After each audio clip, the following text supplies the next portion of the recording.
He adores me but can't currently give me his all. Long story short, met an amazing guy.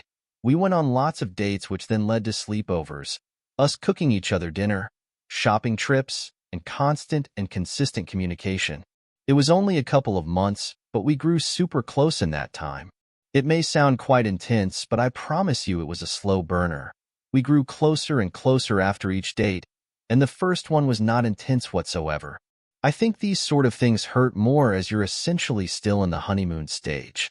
I had a really toxic and miserable 3-year relationship that ended late last year, and this was something that just felt so strong, real, and healthy. We waited 5 dates to sleep together, and it didn't end due to this. It made us closer. However, he opened up to me about some get-up family shit back at home. His dad has Alzheimer's, his sister is taking meth, they are currently estranged and he is distraught by this. They have matching tattoos and were each other's best friends growing up, and his mom is struggling and they're running out of money. He grew up super wealthy, his dad was a CEO and signed off thousands away, so he's been caught up in trying to make the situation better. To make matters worse, his family are currently the other side of the world, and he recently rang his mom and she sounded so out of it on sleeping pills. So, as you can imagine, a relationship is probably not the best thing for now.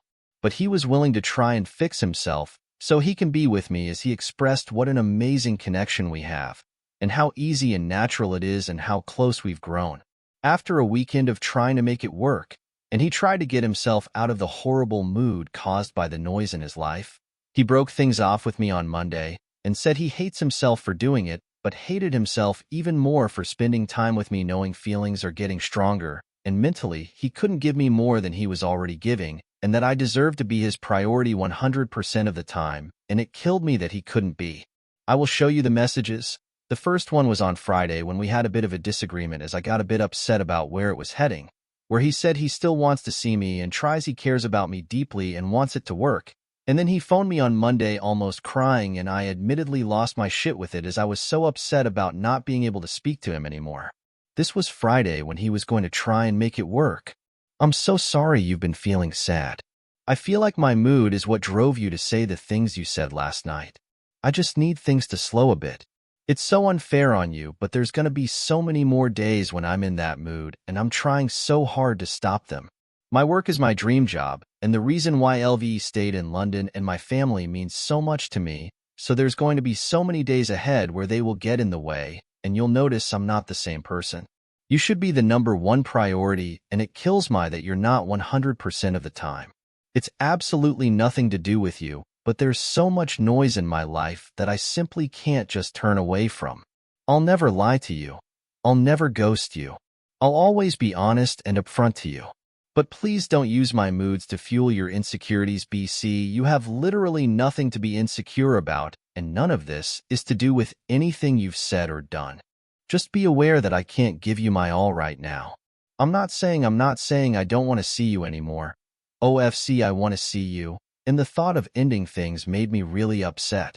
But just please understand, this is why I can't move things more serious right now. I can't blame you at all for how you're feeling. But please listen to me when I say that you're literally so perfect for me, and you have done nothing to contribute to me ending this.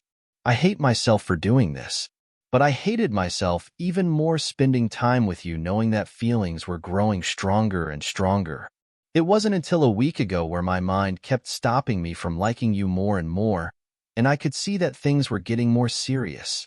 I tried so hard to keep myself going, and you've been so supportive and considerate.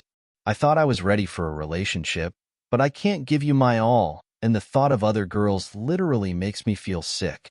I don't want anyone else. I just know there would have shortly come a time where this would have gone too far, and I would have hurt you even more, and you do not deserve that at all.